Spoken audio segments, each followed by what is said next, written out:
Bismillahirrahmanirrahim. Assalamualaikum warahmatullahi wabarakatuh.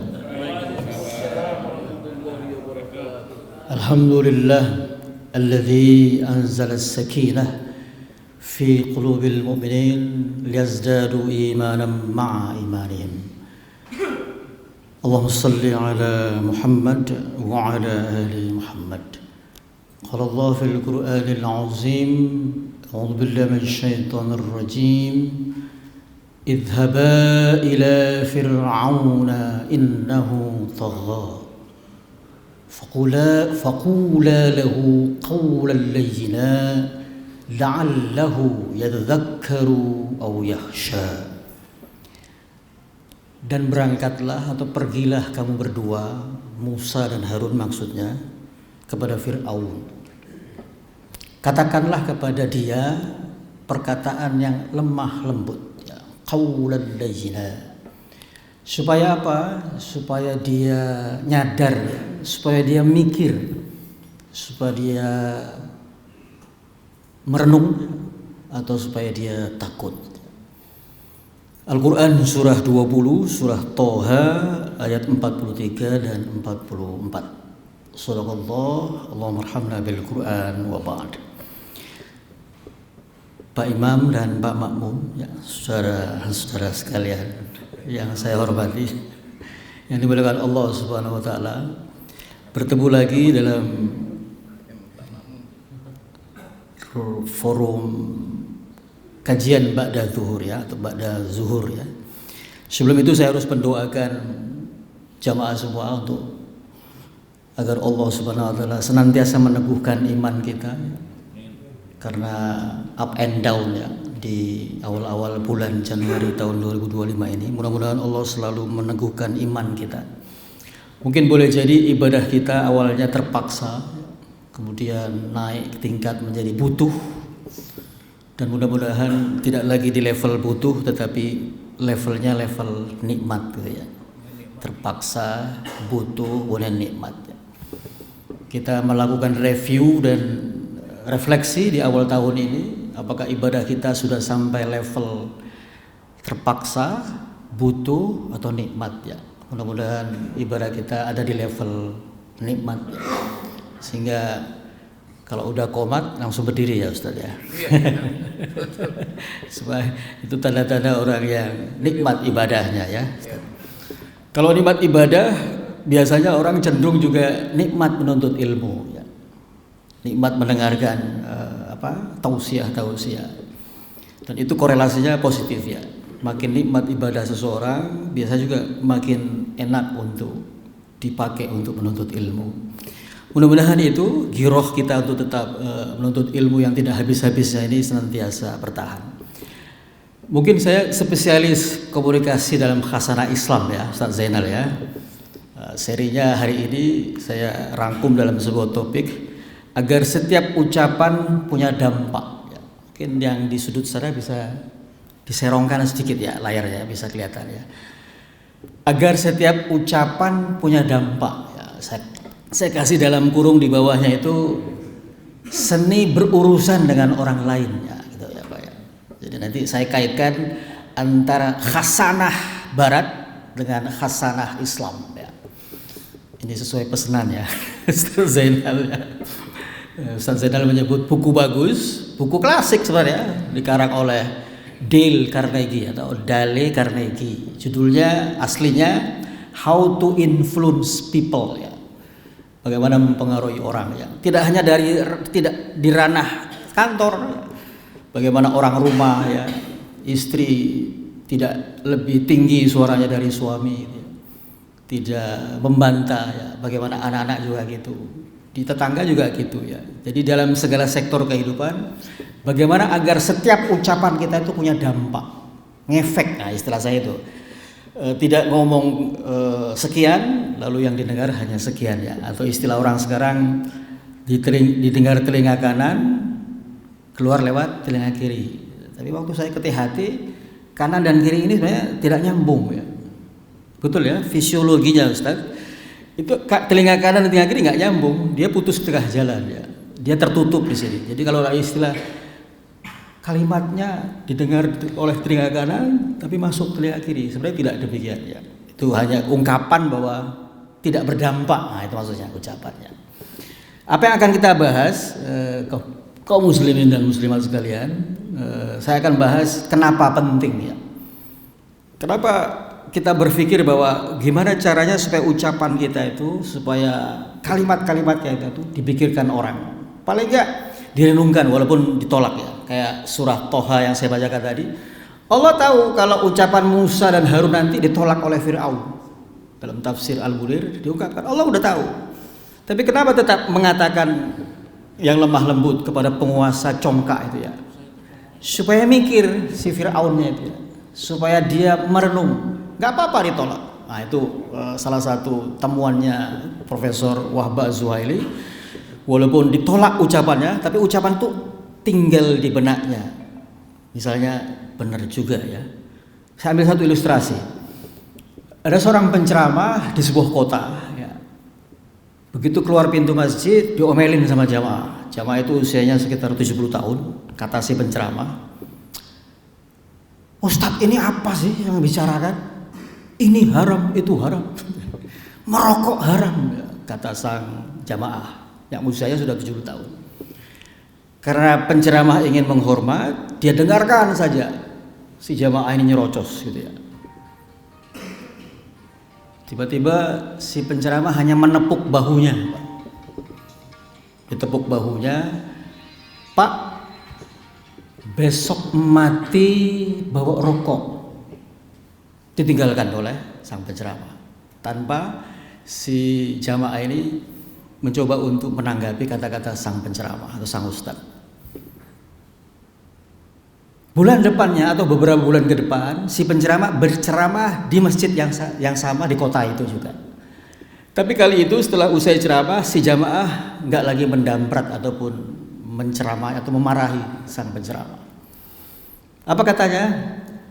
Ustadz tahu gak? Pada saat saya marahin Ustadz mengatakan bahwa rokok itu haram, saya baru beli rokok 1 bungkus waktu itu. Dan sampai rumah saya ingat terus kata-kata Ustadz. Jadi mirip Fir'aun kan ya. Betul memang ditolak kata-katanya, tapi dia renungkan di rumah. Sampai di rumah saya merenung Ustadz. Besok mati bawa rokok. Apa jadinya kalau saya besok mati bawa rokok? Ustadz itu sedang menjelaskan soal bahwa kiamat itu ada 2, kiamat kecil dan kiamat besar. Kiamat kecil yang namanya mati itu tiap hari ada. Dan kita tidak pernah tahu di bumi mana dan di mana akan mati. Rupanya itu yang menempel di benak jamaah yang usia 70 tahun. Walaupun pada saat itu dia betul-betul mati-matian memarahi sang ustaz. Apa artinya Bapak Ibu sekalian? Itu yang sebenarnya ucapan berdampak. Walaupun di depan kita orang itu merasa menolak, tapi yakinlah bahwa sampai rumah dia pikirkan di tengah jalan. Maka betapa pentingnya memikirkan ucapan apa yang biasa punya dampak untuk perubahan maksud saya. Dan itu memang ditafsirkan oleh Al-Munir lagi-lagi. Kenapa surah Mulk ayat 3 itu tidak dibalik bunyinya alladzi khalaqal mauta wal hayata. Tidak dibalik alladzi khalaqal hayata wal mauta. Bahwa matimu dan hidup itu untuk ujian. Tapi kata maut yang didahulukan. Karena kata Ustaz Zuhaili tersebut mengatakan, kenapa maut didahulukan? Karena maut, peringatan-peringatan tentang mati itu efektif membuat orang sadar. Betul ya hadirin ya? Di Cipondo itu ada tulisan, Mbak, dilarang buang sampah di sini. Orang terus-terusan buang sampah di situ. Padahal di parkiran minimarket. Berbulan-bulan begitu. Tiba-tiba tulisan itu berganti, ya Allah, cabutlah nyawa orang yang buang sampah di sini. Bersih, Pak. Saya jumpai juga ada tulisan gitu di rumah kosong, tulisannya cabutlah nyawa orang yang buang sampah di sini. Kalau ada dulu kan kata-kata hanya titik-titik yang buang sampah di sini. Biasanya nama binatang disebut ya. Itu enggak. Apa artinya kaum muslimin? Walaupun kita anggap itu sepele, tapi betul. Ucapan-ucapan berdampak itu harus kita pikirkan ya. Kenapa? Karena kita punya kewajiban amar ma'ruf nahi mungkar, menyeru kepada kebaikan dan mencegah kepada kemungkaran. Saya pikir hal-hal kayak begitu menjadi pengantar bahwa kenapa penting, memang penting ya. Yang kedua, prinsip-prinsipnya seperti apa? Secara simpel saja, nanti terakhir manfaatnya. Mari kita mulai dengan kutipan dulu misalnya, yang mencoba untuk mengantarkan kita betapa pentingnya agar ucapan kita itu punya dampak bagi perbaikan peradaban ya. Tidak hanya di lingkup keluarga, tapi juga karir, profesi maupun profesionalitas kita ya. Yang pertama ada, saya kutipkan Les Giblin ya. Ini juga pakar berurusan dengan orang lain. Hanya orang yang sudah belajar menyukai dirinya sajalah yang bisa bersikap dermawan dan bersahabat dengan orang lain ya. Ini prinsip juga. Jadi komunikasi kita, urusan kita dengan orang lain akan mentah kalau tidak terjalin yang namanya human relations ya. Atasan bawahan, bawahan atasan, atasan dengan atasan, bawahan dengan bawahan ya. Akan buyar ya kalau tidak didahului dengan nyaman dengan diri sendiri. Ini yang saya bahas pada saat beberapa lalu, Ustaz Zainal, konsep diri. Kalau orang itu nyaman dengan dirinya, dia akan nyaman berurusan dengan orang lain. Maka kata orang, saya pikir saya setuju, sebelum Anda berurusan dengan orang lain, perbaiki suasana hati dulu. Gitu ya. Coba kalau suasana hati lagi mangkel, lagi uring-uringan, terus berhadapan dengan orang lain, ya, bisa dipastikan urusannya akan buyar ya. Nah, ini saya kutipkan dari Dale Carnegie misalnya. Ini juga pakar berurusan dengan orang lain ya. There is only one way to get anybody to do anything, ya. And that is by making the other person want to do it. Cuma ada satu cara katanya, bagaimana berurusan dengan orang lain. Bagaimana supaya orang lain melakukan apa yang kita inginkan. Apa itu? Membuat dia ingin melakukan. Misalnya, tolong dong bersihin masjid ini. Dia malas misalnya. Saya bisa letakkan pentungan atau pistol misalnya untuk memaksa dia. Tapi efeknya kan dia akan sakit hati, gitu ya. Ngancem misalnya. Jadi kalau nggak ngancem kita ngemis. Tolong dong please bersihin masjid. Tapi cara yang bagus menurut dia membuat dia ingin melakukan itu dengan sendirinya. Dengan apa? Nanti saya contohkan salah satu tipsnya ya. Lalu Dale Carnegie juga mengatakan menerapkan nilai-nilai kebaikan dalam kehidupan sehari-hari, kita akan mampu menyelesaikan masalah yang paling berat sekalipun. Maksudnya ini boleh jadi ini inspirasinya Al-Isra ayat 7 ya.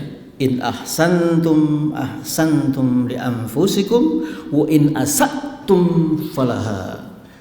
Sesungguhnya kebaikan yang kamu kerjakan, dampak kebaikan itu, efek kebaikan itu akan pulang kepada dirimu sendiri. Faktanya ada gak hadirin ya? Ada jamaah ya? Kebaikan itu akan pulang kepada diri sendiri. Sementara kejahatan akan berdampak, dampak kejahatan itu akan pulang kepada diri sendiri. Gak usah jauh-jauh, yang terbaru saja, yang viral ya. Gimana? Es tehnya masih ada? Es teh manisnya maksudnya. Ada penceramah mengatakan itu ya. Merendahkan derajat asongan es teh manis itu. Dampak keburukannya langsung tidak? Kontan. Dipecat. Karirnya dihambat, orang nggak suka. Sementara yang bersabar menerima celaan itu makin harum namanya dan makin banyak dapat bantuan. Gitu ya. Maksud saya kebaikan yang kita lakukan itu membuat kita tentram. Bahkan filosofinya begini para jamaah sekalian. Apapun yang kita keluarkan dari dalam tubuh kita kontan menimbulkan kelegaan. Sepakat nggak? Saya ulangi. Apapun yang kita keluarkan dari tubuh kita maka itu akan spontan membuat kita lega. Buang angin misalnya. Bisa gak kita tahan 1 hari, 2 hari? Mules Pak. Buang air besar juga begitu. Keringetan, habis olahraga misalnya, itu juga begitu, menimbulkan kelegaan. Kita bersedekah juga begitu, menimbulkan kelegaan otomatis. Jadi apapun kebaikan yang kita lontarkan akan menimbulkan kelegaan. Berbuat baik membuat tentram itu kontan datangnya. Sebagaimana ayat tadi, bahkan hadis Rasulullah SAW, bi khaliqin nasi khuluqin hasan. Berurusanlah dengan orang lain dengan akhlak yang baik, dengan perilaku yang baik. Sampai itu prinsip universal rupanya. Tidak hanya Hasanah Barat, Hasanah Islam juga mengakui itu. Yang terakhir, Syekh Muhammad Al-Ghazali. Ini ulama abad 21 ya. Kalau Al-Ghazali itu ulama abad 12 ya atau 13 ya. Tidak sedikit orang yang ingin berubah, tapi seringkali mereka menunggu situasi dan kondisi tertentu, menanti waktu dan tempat yang tepat, sementara mereka tidak tahu pasti kapan momentum itu datang. Menunggu untuk berubah hanyalah ilusi. Nah, jadi gini, dalam Islam tidak ada resolusi ya Ustaz ya. Kalau mau berubah, now, sekarang. Jangan tunda kebaikan, jangan tunda berhenti maksiat. Sekarang. Jangan cari momentum, nantilah kalau nanti saya kontraknya sudah aman, sudah 100% pegawai, saya akan berubah. Nantilah saya berhenti merokok kalau momentumnya pas gitu ya. Itu ilusi, kata Syekh Muhammad Al-Ghazali.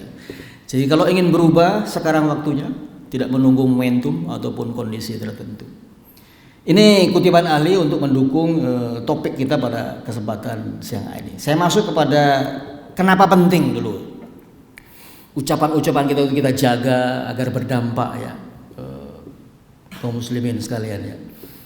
Yang pertama ada maslahat di topik ini. Apa maslahatnya? Setiap kebaikan akan diganjar kebaikan. Jadi jangan berhenti berbuat baik, pasti diganjar ya. Yang kedua panggilan dakwah. Jadi kalau baca buku terjemahan ya, karangannya Syekh Al-Qarni, Aid Al-Qarni, judulnya Muhammad Inspirator Dunia. Salah satu babnya itu tertulis sosok yang paling fasih ya. Itu Rasulullah SAW. Kenapa dia fasih? Karena yang mau disampaikan adalah ajaran-ajaran suci ya. Ajaran-ajaran samawi, sehingga retorikanya harus bagus ya. Penjelasannya harus menarik ya. Kata-katanya jawami'ul kalim. Nah, apa itu Ustaz? Jawami'ul kalim. Singkat, padat, bernas. Nah, itu maksudnya. Karena ada orang bicara berpanjang-panjang lebar, tapi nggak jelas maknanya yang mana, apa yang disampaikan. Tapi Rasulullah SAW punya ciri khas, kata beliau, jawami'ul kalim, singkat, padat, jelas. Seperti apa? Allahumma inni a'udzubika minal hammi wal hazan, wal ajzi wal kasal, wal jubni wal bukhli, wa ghalabatad dain wa qahrir rijal. Itu singkat, padat, jelas, semua level pasti paham. Ya Allah, aku berlindung kepadamu dari rasa lemah dan ajzi wal kasal dan malas, dari pengecut dan kikir ya, dari sifat-sifat suka ngutang ataupun diburu-buru oleh debt collector ya. Singkat, padat dan jelas. Salah satu contohnya itu. Jadi pentingnya kenapa? Ada maslahat. Kalau kita mengucapkan kata-kata baik, orang dengar, walaupun kita nanti ditolak dulu, tapi dia akan mikirkan. Ini hasil riset ya, supaya biar kelihatan ilmiah saja ya Ustaz ya. Institut Teknologi Carnegie ya, pernah meriset sukses itu ditentukan oleh kemampuan berurusan dengan orang lain. 85%, 15% ilmunya di kampus, intelijensinya. Tapi 80% orang itu sukses ditentukan oleh kemampuannya berurusan dengan orang lain. Faktual nggak, Bapak Ibu sekalian? Faktual. Jadi orang-orang yang sukses biasanya bukan karena jenius di kampusnya atau di sekolahnya, karena piawai menaklukkan orang lain. Apa maksudnya? Berurusan dengan orang lain. Ya. Piawai dia. Hasil riset yang kedua, Universitas Harvard juga gitu. 90% mayoritas orang yang dipecat itu bukan karena nggak becus melakukan job desk-nya, bukan, tapi karena gagal berurusan dengan orang lain. Jadi ini hasil riset, ribuan pria dan wanita yang dipecat, diwawancarai, kenapa Anda dipecat? Rata-rata mengaku, rata-rata ketemu bahwa gagal berurusan dengan orang lain. Yang terakhir, jurnalnya Dr. Albert juga menemukan itu.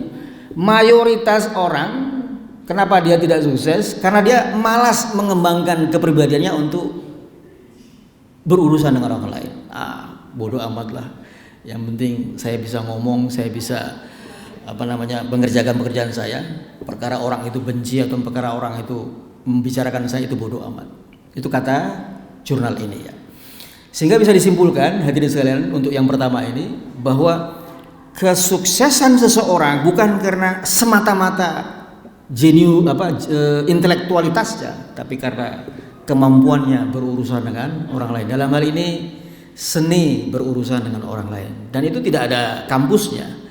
Dia harus mengalami trial and error dan berguru lalu pun mencoba pengalamannya. Mari kita masuk ke prinsip-prinsipnya sekarang. Oh ya, ini saya kutipkan sebuah hadis ya. Ittaqillaha haitsuma kunta. Ini khasanah Islamnya. Wa atbi'is sayyi'atal hasanata tamhuha wa khaliqin nas bi khuluqin hasan. Bertakwalah kepada Allah dimanapun engkau berada, iringilah perbuatan buruk dengan perbuatan baik. Lugas kata-katanya Rasulullah ya. Elok maksud saya. Maka kebaikan akan menghapuskan keburukan. Ada yang menafsirkan taubat menghapuskan keburukan. Ada juga yang bilang kebaikan juga sesamanya akan menghapuskan keburukan. Ini kata kuncinya yang diutarakan oleh pakar-pakar di terdahulu tadi. Pergaulilah manusia dengan akhlak yang baik. Jadi klop kan? Hasanah barat yang mengatakan seni berurusan orang lain itu akan menaklukkan manusia lainnya, dan hasanah Islamnya mengatakan begitu. Pergaulilah manusia dengan akhlak yang salah satunya dengan qaulal layyina, kata-kata yang lemah lembut tadi. Konteksnya tadi Fir'aun, si congkak tadi ya. Di ayat lain di surah An-Nisa 63, qaulan baligha, kata-kata yang berbekas. Itu khusus untuk orang-orang munafik. Dikasih kata-kata yang dia pikirkan nanti di rumah ya. Kalau perempuan disebutkan qaulan ma'rufa, kata-kata yang baik ya. Di ayat yang disebutkan qaulan sadida, kata-kata yang benar ya. Jadi klop ya, hasanah Islam, hasanah barat. Nah, sekarang jamaah sekalian, gimana caranya mempraktekkan itu? Saya kutipkan prinsip-prinsipnya dulu ya. Jadi prinsip itu kaidah bisa dipakai di level personal maupun level profesional. Personal di rumah ya, suami kepada istri, istri kepada suami, kepada anak-anak, kepada tetangga, kepada teman. Profesional di kantor misalnya, di tempat pekerjaan atau di pasar atau di perniagaan. Prinsipnya ini saya ambilkan ya. Prinsip yang paling mendalam bahwa sifat manusia adalah kehausan untuk dihargai. Jadi tidak dikatakan di sini harapan untuk dihargai, enggak, kehausan untuk dihargai, kata William James. Kemudian kata John Dewey, dorongan yang paling mendalam dari diri manusia adalah hasrat menjadi penting, Pak. Saya ulang, kita semua enggak satu pun di antara kita yang tidak ingin menjadi penting. Minimal di tengah keluarga kita. Bapak Ibu pernah meriset enggak berapa persen suami yang kabur dari rumahnya? Berapa persen istri yang kabur dari rumahnya? Apa penyebabnya? Karena tidak ada penghargaan di rumah. Jadi betul. Dari skop yang mikro saja, kalau tidak ada penghargaan, orang akan lari. Ya. Ada ilustrasinya, mungkin sedikit nyeleneh ya. Di pengadilan agama perceraian ya. Pak hakimnya tanya, jadi sudah mantap Anda akan bercerai dengan istri Anda? Ya Pak Hakim, saya sudah mantap. Suami mana yang betah beristrikan orang seperti istri saya? Kata si suami. Loh kenapa? Sudah mantap? Iya, istri saya itu kalau malam tiap hari keluyuran Pak, ke diskotik, bar, kemudian karaoke ya. Suami mana yang mampu bertahan seperti itu? Memangnya istri Anda itu mabuk-mabukan? Enggak. Istri Anda itu suka ngedugem? Enggak. Dia yang nyari-nyari saya di bar Pak, di tempat-tempat karaoke itu. Jadi saya malu sama teman-teman ya. Jadi maksudnya dia sama sekali tidak punya penghargaan atas kritik istrinya, Bapak Ibu sekalian. Jadi penghargaan kalau kita telusuri lebih lanjut hasil riset perceraian dan pernikahan di pengadilan agama, rata-rata itu kurangnya penghargaan pasangan ya. Maka prinsip yang nomor satu, kaum muslimin yang berbahagia, berikan penghargaan yang tulus ya. Coba cari hadis manapun ya, riwayat manapun yang membuat Rasulullah itu tidak menghargai sahabat-sahabatnya. Jarang, bukan jarang, malah nggak ada. Betul ya. Saya pernah jumpa dengan seorang mahasiswa S3 yang meneliti hadis-hadis tentang Rasulullah itu mencerca orang lain. Nggak dapat. Ya Ustaz ya, nggak dapat ya. Sekalipun misalnya pernah ada kisah, ada episode sahabat Badui kali ya, yang buang air kecil di pojok masjid ya. Itu pun Rasulullah nggak ngomelin ya. Waktu itu kan masjid masih berupa apa? Tanah ya, pasir ya. Rasulullah bilang ambil air, siram najisnya itu ya. Jadi maksud saya berikan penghargaan yang tulus ya.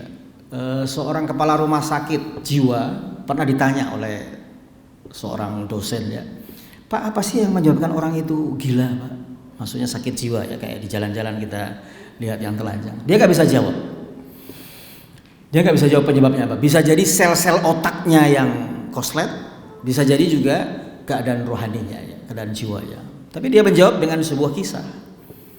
Dia punya pasien perempuan dan pasien ini tiap hari kalau ngomong sama dokternya, "Dok, tadi malam saya melahirkan bayi. Tadi malam saya melahirkan bayi." Tiap hari ngomong begitu ya. Kata dokternya, "Kalaupun ada obat yang bisa menyembuhkan dia, saya tidak akan obati dia. Karena dia menemukan rasa pentingnya dengan kegilaannya, di dalam kegilaannya itu ya." Jadi kalau orang gila saja merasa penting di dalam kegilaannya, Pak, bagaimana orang yang normal ya? Maksud saya, pasti dia butuh merasa penting itu ya. Banyak penjahat-penjahat itu berubah menjadi penjahat betul karena memang tidak dihargai di rumahnya, tidak dihargai di komunitasnya. Dia ingin membuktikan bahwa saya penting. Jadi banyak ilustrasi yang menggambarkan bahwa betapa manusia ini universal banget, bahwa butuh yang namanya penghargaan yang tulus. Ini kisah nyata dari saya. Satu saat saya bertemu salah satu direktur rumah sakit di sebuah kota ya. Rumah sakit itu besar.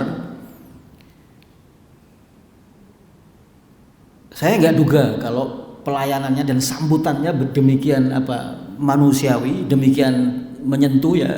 Padahal dia belum kenal saya juga belum kenal dia. Baru ketemu itu. Tapi cara menyambut seperti saya ini seorang VIP ya, very important person gitu ya. Disambut dengan di ruangnya khusus, kemudian dijamu dengan apa yang dia tahu bahwa saya suka apa gitu ya. Tapi di sisi lain 2 jam setelah itu saya bertemu seorang rektor di sebuah perguruan tinggi terkenal juga di sebuah kota. Saya menunggu 40 sampai 50 menit. Jadi perbedaan pelayan itu membuat saya, siapakah di antara mereka ini yang punya penghargaan yang tulus kepada tamunya ya. Dan itu mempengaruhi persepsi saya ada di dalam mencoba untuk bergaul dengan kedua sosok ini ya. Karena teorinya mengatakan kita bersikap kepada seseorang atau sesuatu tergantung kepada makna apa yang kita berikan kepada sesuatu tersebut. Misalnya gini, kalau seseorang memberi label atau makna bahwa istri itu adalah manusia kedua, orang warga negara kelas 2, maka dia akan sepelekan istrinya. Dia akan melakukan kekerasan dalam rumah tangga karena dianggap dia memberi label kepada istrinya adalah manusia sampah misalnya katakan, manusia yang bisa dieksploitasi. Tapi beda kalau seorang suami memberikan level yang setara dengan dia, maka sikapnya, tindakannya akan tergantung kepada label yang dia berikan itu. Jadi hadirin sekalian, betul-betul penting agar urusan kita dengan orang lain itu berjalan smooth, berjalan lancar adalah berikan penghargaan yang tulus. Bukan rayuan ya, bukan istilahnya katakanlah pujian-pujian atau penghargaan yang tanpa maksud tanpa katakanlah dengan pamrih maksudnya. Jadi berikan penghargaan setulus mungkin ya. Itu prinsip seni berurusan dengan orang lain, dan saya pikir Hasanah Barat dan Hasanah Islam mengakui hal itu. Prinsip yang berikutnya, lupa. Ini qaulal layyina tadi ya. Saya kutipkan dari beberapa tafsir malah ya. Al-Maraghi mengatakan ungkapan yang menghindari kata-kata kasar ya. Walaupun misalnya sindiran seperti penceramah kepada penjual es teh manis itu ya. Perkataan yang lemah lembut, halus, mudah, penuh keakraban, Ibnu Katsir. Jadi kalau kita bertemu orang lain, kumpulkanlah ucapan-ucapan yang membuat kerjasama berkembang ya. Bukan konfrontasi. Kritik itu membunuh silaturahim biasanya. Kritik itu membunuh persaudaraan. Kata Ibnu Katsir, perkataan yang mendatangkan ketenangan jiwa bagi pendengar. Perkataan yang mengandung anjuran, ajakan, pemberian contoh. Penghargaan apa? Penghargaan yang tulus, optimisme. Ya. Diajak untuk menyenangkan, ya. Ucapan-ucapan yang penuh dengan dorongan. Ya. Yang terakhir kata Nur Khalis Majid, qaulal layyina itu komunikasi yang halus, sopan, lembut, tapi meyakinkan. Ya. bukan lemah lembek tapi lemah lembut ya. Prinsip yang berikutnya, membicarakan apa yang mereka inginkan dan menunjukkan kepada mereka cara memperolehnya. Bapak Ibu sekalian, saya suka dengan rawon, Pak. Kalau saya mancing ikan dengan yang saya sukai, kepancing nggak itu ikan? Nggak kepancing. Sehebat apa, sesuka apapun kita dengan es krim kah itu, dengan cendol kah itu, lalu kita mancing ikan dengan yang kita suka, yang kita inginkan, nggak kepancing itu ikan. Tapi kita harus mancing dengan yang diinginkan oleh ikan. Apa itu? Cacing, belalang misalnya. Demikian pula dengan orang lain. Menurut prinsip nomor 2 ini, kalau kita berurusan dengan orang lain, ketahui dulu apa yang diinginkan. Walaupun kita masing-masing punya keinginan. Misalnya gini, contoh saja ilustrasi kecil. Jadi kamu maunya apa? Nah, kok nggak mau belajar atau sholat setiap waktu sholat datang? Saya pengen kursus untuk jago main bola ya.